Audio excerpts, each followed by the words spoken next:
Que los salarios no están bajando en España. Están creciendo moderadamente en nuestro país.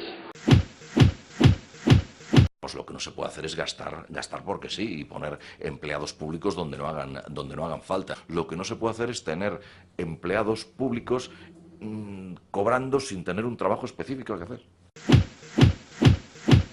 La familia no tiene recursos para afrontar el pago de esas tasas.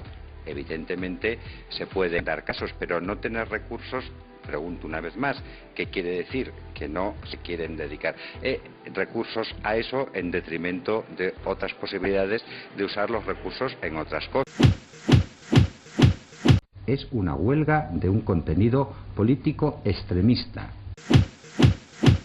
Es cierto que el establecimiento por ley de una amplia autonomía universitaria no ha venido acompañado de lo que es obligatoriamente el correlato de esa autonomía, que es la rendición de cuentas, la corresponsabilización. Me equivoqué.